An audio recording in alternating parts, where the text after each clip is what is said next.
It's been pretty well established that the building Pizzeria Simulator takes place in is incredibly old, with it even seemingly being the quote take cake location Charlotte died at.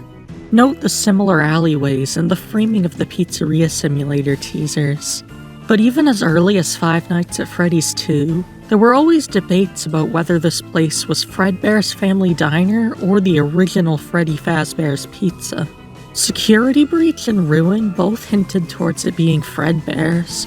On a Fredbear arcade cabinet in Security Breach, we see a building with Fredbear and Spring Bonnie in it that's on fire, just like how the Pizzeria Simulator location burned down. And then in Ruin, we saw a Fredbear cutout deep below the Pizzeria Simulator location. However, Tales from the Pizzaplex and Pizzeria Simulator itself hinted towards it being Freddy's. Tales explicitly said that the location had the original Freddy, Bonnie, Chica, and Foxy, and Pizzeria Simulator's teasers heavily implied that the bear in the Take Cake minigame is Freddy Fazbear. But finally, thanks to Secret of the Mimic, we know for certain that it was, in fact, Fredbear's family diner. You see, Research and Development's mock-up Freddy's looks just like the Five Nights at Freddy's 1 building. It's got the rooms for parts and service, the bathrooms, the kitchen, and even the singular supply closet in the left hall all in the right places.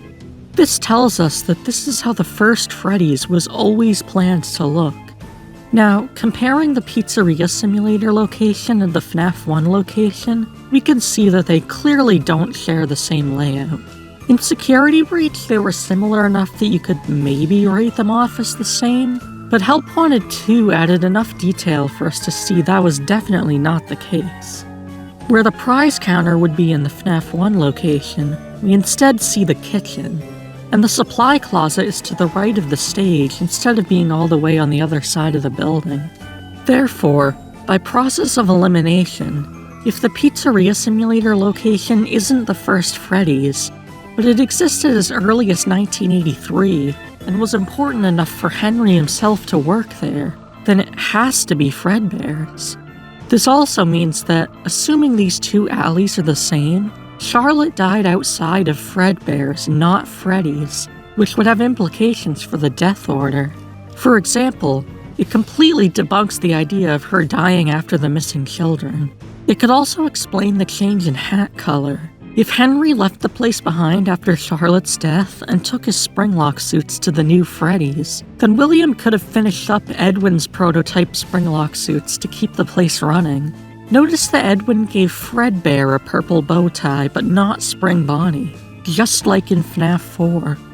This Fredbear's jaws also work exactly the way they do in the FNAF 4 minigames. And if that's all true, it would mean that Charlotte died even before the crying child. But that's all just speculation, and I'd like to hear your thoughts on what this new revelation could imply.